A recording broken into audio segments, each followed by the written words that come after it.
Here in the economic capital Douala, dozens of workers at the Douala City Council without an office after a fire disaster last night consumed 40% of the building.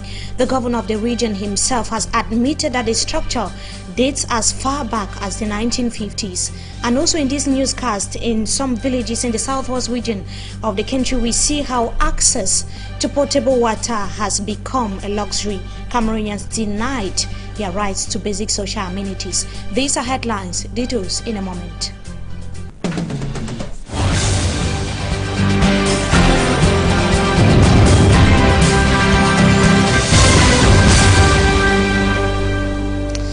Good evening. Late last night, the economic capital Douala, precisely the Douala City Council, was struck by a fire disaster.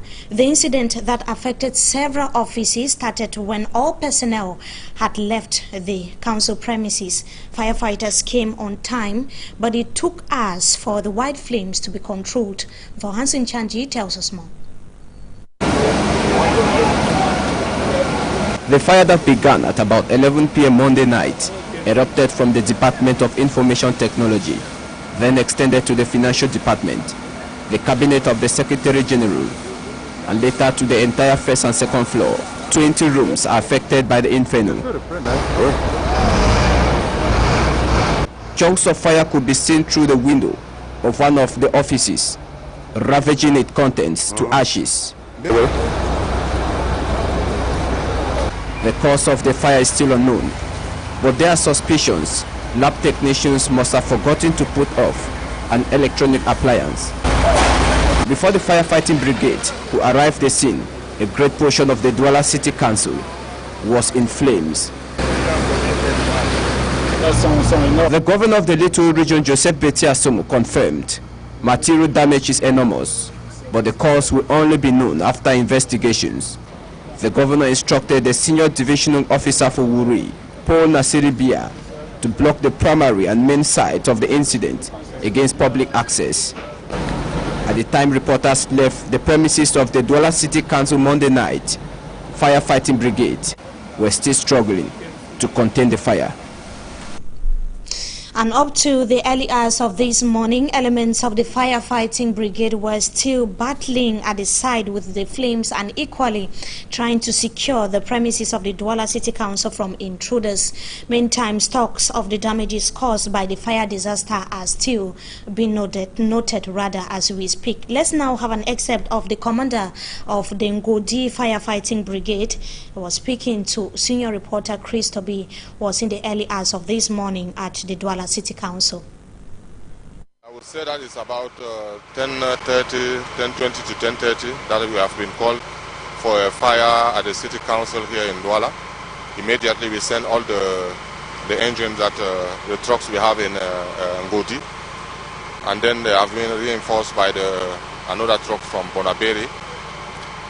Once we came at the place, we saw a big fire burning out at the first storage and the second storage. Then we established and tried to get water at the nearby hydrant. Unfortunately, there was no water. So we had the reinforcement of the Port Authority, the trucks of the Port Authority and the airport, Douala International Airport. That is what we did through the night, and now we have succeeded in extinguishing the fire. I think most of what we have to do is done. Now we are just trying to make sure that the fire will not start again. That is what we are doing with the means that you are seeing on the place now. There we were having an assessment of the rescue efforts. Now the portion of the building which was greatly affected by the flames risks collapsing. Few hours after Monday's incident, the premises of the Douala City Council is a no-go area. Workers who came for work had no access into the building. Up to now, investigations are ongoing. For Hansen Chanji once again has more. Tragedy at the Douala City Council.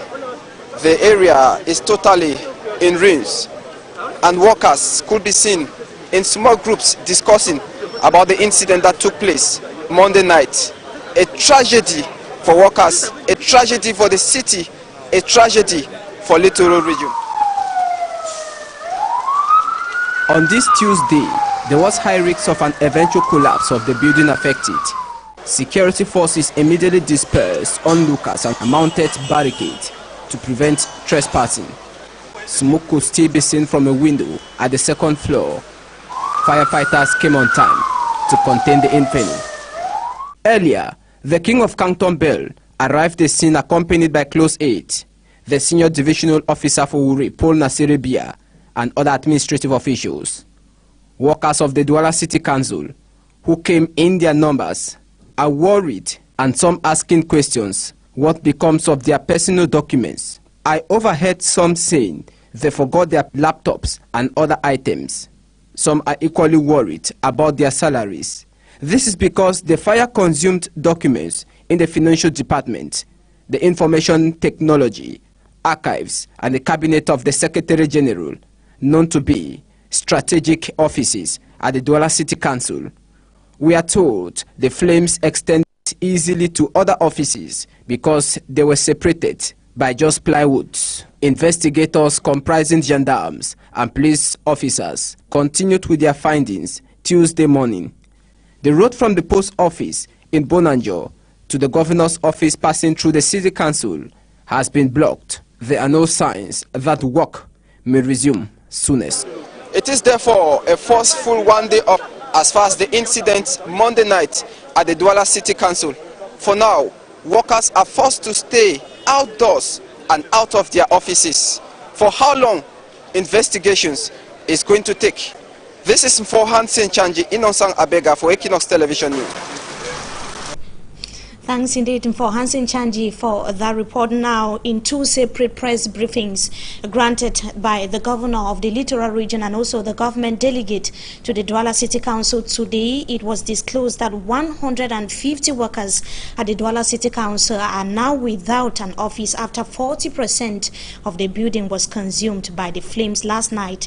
Joseph Vitiasomo mentioned what he termed the aging state of the structures, which has been existing for close to 60 years now. He maintained that thorough investigations are being carried out by the gendarmerie as well as police officials to determine whether it was an ordinary incident or voluntary.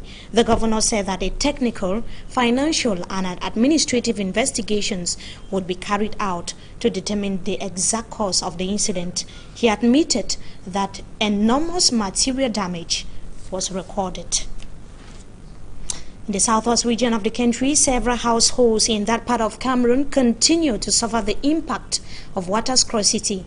Even the sanitary situation in most villages is deplorable and a solution still a far-fetched idea. Derek Jato traveled to My 16 and also the Munya villages and now tells us the ordeals that villages or inhabitants are going through. His report. Mile 16 Bolifamba, gateway into Boya, water scarcity is present, and the quest for the precious liquid increases as influx is witnessed on daily basis. For more than 3 years now, the time we flow. We have a lot of water crisis. Most of the time, the taps are not flowing, so people have to trek for long distances. We have some difficulties with water here. Mile 16 stream, the last alternative standing. A man is taking an afternoon bath. Down the stream, a mechanic is scraping off paint from a car.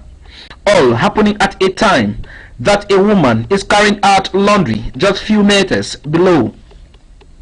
Another person is spotted descending further to carry water from that same stream. The stony nature of Mile 16 village is aggravating the sanitary situation. We go around, we don't get toilet. It's because of that.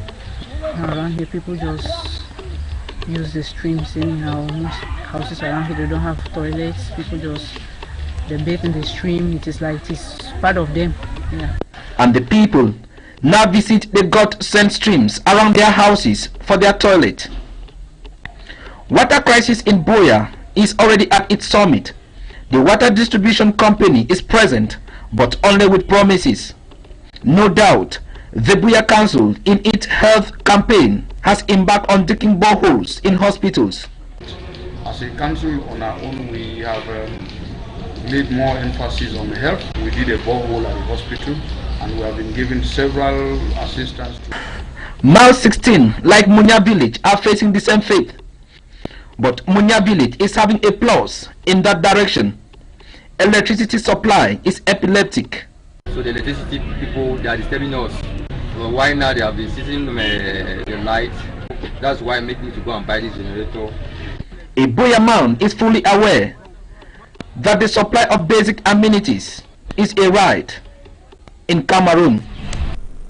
Water scarcity there in the southwest region of the country coming in the wake of Cameroonians joining the international community to commemorate World Health Day today. Now 349 million francs CFA is the amount raised in the Vuri division to assist soldiers fighting against Boko Haram in the far north region of Cameroon. The figures were announced during the closing of a solidarity initiative for Cameroon's defense forces launched since March 13, 2015. Joseph Betia who chaired the meeting disclosed that the 349 million is the financial value of the different contributions, both material and monetary. He said that the money collected so far will be deposited at the public treasury to guarantee transparency. The governor warned against individuals questioning the credibility of the process and said that a special team would be put in place to unveil the perpetrators. The ceremony unfolded in the remarkable absence of the opposition parties, but for the mayor of the Douala Free Municipality, Job Theophile Kwapnang of the Social Democratic Front, who sounded rather positive on the entire operation and the special treasury put in place by the head of state himself. Now, the restoration of security in the border between Cameroon and the Central African Republic is a prime challenge of the new commander of the 8th Military Sector. Colonel Ongolo Jean Joachim was reminded of these facts by the Defense Minister, by the Defense Minister Edgar Alain Mebengo during his installation ceremony, as Jacques Ekwekinge tells us in the following report. 56-year-old Colonel Ongolo Jean Joachim is the new man to head the 8th Military Sector in the East region. A graduate of the 6 November 1982 batch from the Yaoundé Military Academy, he was before his appointment last February 28, 2015, Chief of Service in the Department of Archives at the Yaoundé Military Headquarters. He replaces to this post Colonel Ebo Etoa. Colonel Ongolo is taking up the command at a time that the East region is being plagued by numerous acts of terrorism perpetrated by rebels from neighboring Central African Republic. It should be recalled that some 16 persons, including the mayor of Lagdo in the North region, were recently kidnapped by rebels. That was last March 20th in Garoua Bulai. The military official has as huge task of securing the borders between Cameroon and the Central African Republic, as recommended by the minister delegate in charge of defense, Edgar Alain Mebengo, during the installation ceremony.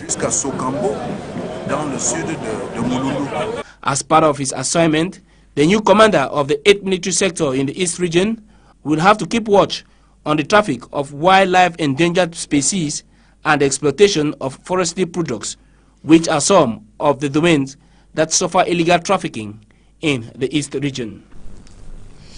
And that installation ceremony is coming at a time when the 15 people who were seized a few weeks ago, still in the East region of the country, their whereabouts is still unknown. They were on board a bus which left Bedtoa for the North region of Cameroon, and their whereabouts, as Ayla indicated, still unknown. In the nation's capital, Yaoundé, some students are busy attending extra classes during this Easter break. At RÉALISÉ Balado, where Roland Akong visited, some of the students said that the exercise would help them pick up in some of their subjects. His report. At RÉALISÉ Balado in Yaoundé, holiday classes have been organized throughout the Easter break period.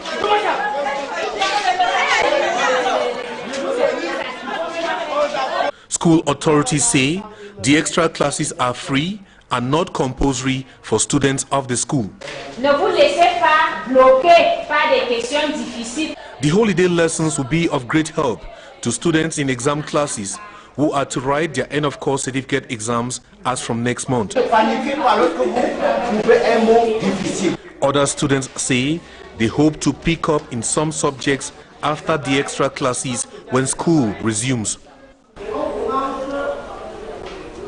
However, enrollment is not encouraging as many classes are empty, showing that some students prefer to enjoy their Easter break than attend extra classes or Easter holiday classes. Now, a brief news out of Cameroon. Kenyans have staged a protest against Al-Shabaab after the Garissa attack, which killed tens of students of the Garissa University. About 2,500 people have marched in Kenya's Garissa town, and the students also protested in the capital city of Kenya, that is in Nairobi, demanding more protection from the Al-Qaeda-linked Somali militants. 5 Kenyans have appeared in court for suspected links with the attack last week. A 6th suspect, Tanzania rather, is being held in the northeastern town of Garissa. They're bringing us to the end of this first segment of the news. Up next is Talking Point.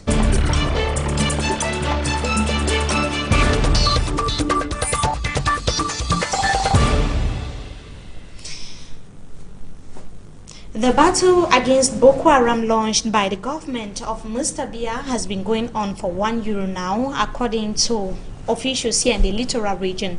The terrorists have not ceased to give sleepless nights to locals of the far north region of the country.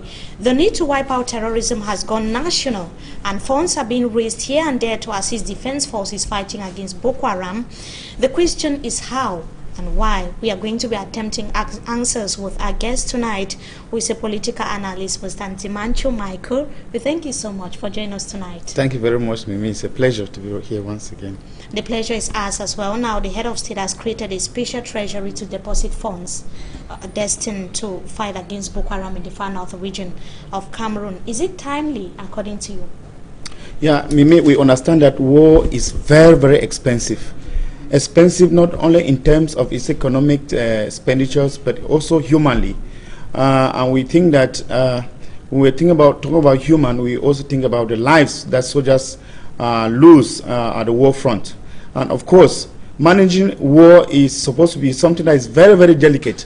You realize that since September 11, 2001 in the U.S. government has spent close to $3.3 trillion in combating terrorism. And of course, that is Cameroon's budget for so many years. So this is just to let you understand that the issue concerning war, especially war on terrorism, and you know, war on terrorism is that kind of war that may actually takes a very long time. Contrary to what some people think, that they can just wipe out Boko Haram, it is not very easy, because Boko Haram is an ideological war, you know, a war on terrorism, ideological war, which is very difficult to just stamp out. But it's war that is supposed to be fought gradually, and therefore, if funds are being collected, I think that the government has to take a lot of measures, because it is not something that is going to last for days or for weeks or for months. They should be thinking about a long-term kind of program on how they are supposed to sustain the soldiers at the war front. And of course, we are thinking about spending for soldiers. We don't only think about the soldiers at the war front,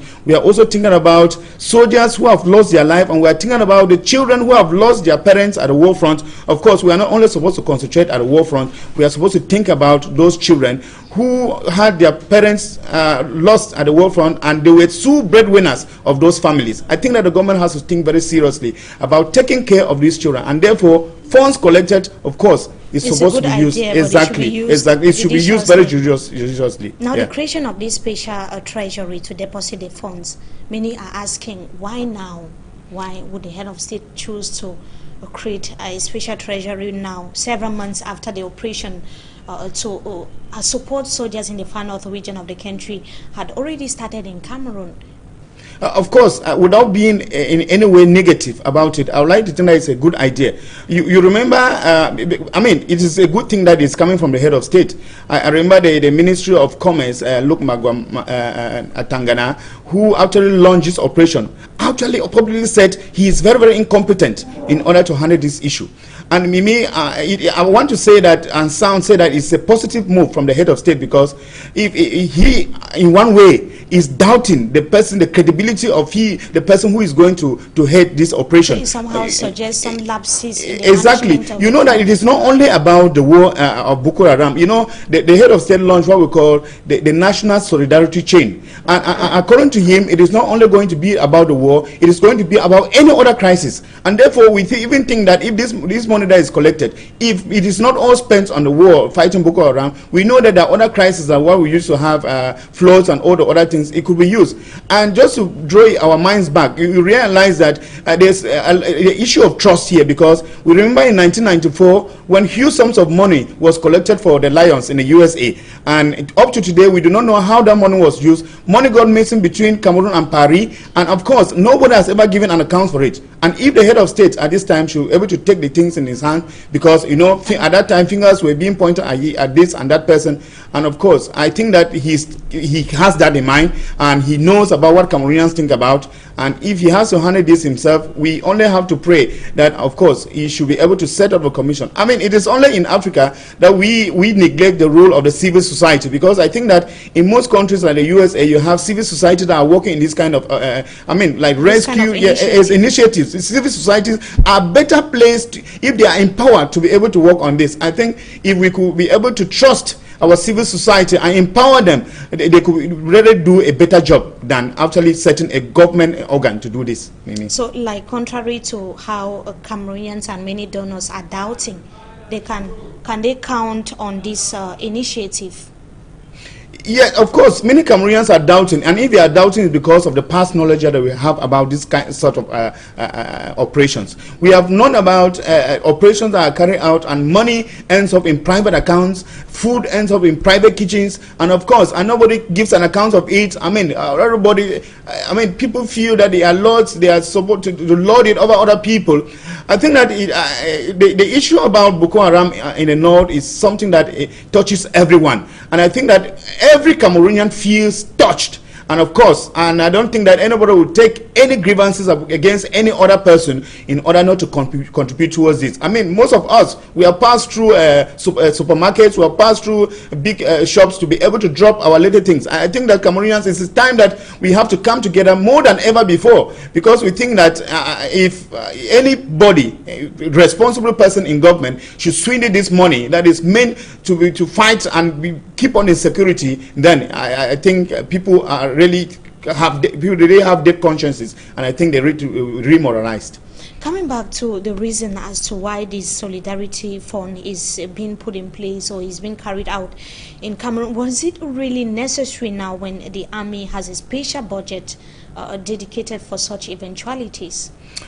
Yes, Mimi, I think that if we should talk about patriotism, when we talk about the word patriotism, one of the things that comes to my mind is, I mean, patriotism, that is fighting for one's country. And one of the things that comes to my mind is always the role that soldiers play. Those who go to the war front, they go out and they are not sure whether they are going to come back. Asking whether this was actually something important to actually start at this point in time, knowing that they have their salaries. I think that sometimes at one point they need to be cajoled. These people need to know that they are doing an extra job, and they think that they should at least be given something extra for what they are doing. And what I hope the report is not correct, that because we started getting echoes that even the money that is being contributed doesn't reach the soldiers themselves, and the soldiers themselves have started grumbling. I think that if you look at, take an example of the USA, soldiers who go to Afghanistan, soldiers who fought the terrorist war, when you went to the war and you came back, you could even resign from the military, because you come back with heavy purses, and you know, people are compensated for fighting for their own people, for sacrificing their lives, I mean, for the country.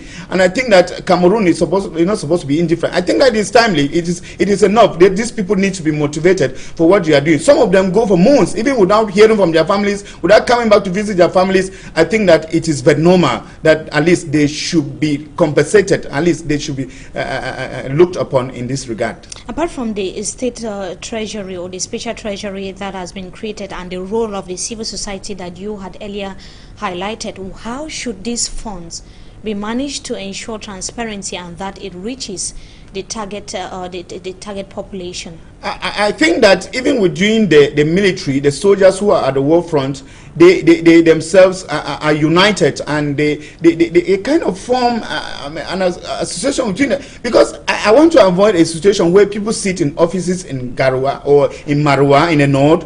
You find the generals, you find the captains, you have the colonel who sit in offices and they have to swindle this money, because you know the chain of money in Cameroon. When it's disbursed or something, before it actually reaches the perfect end, the money is actually like dash.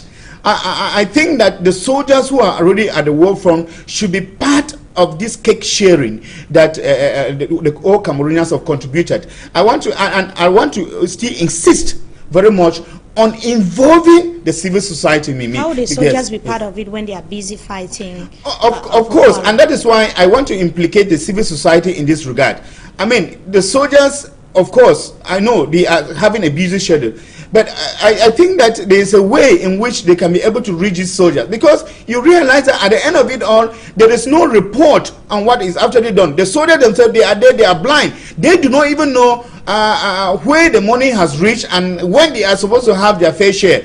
I think that if there should be a kind of an independent kind of a body that is set, get the military out of it, get the top military officials out of it. I think an independent body should be set forth in order to handle these funds. I mean, I think that is going to reach its intended source.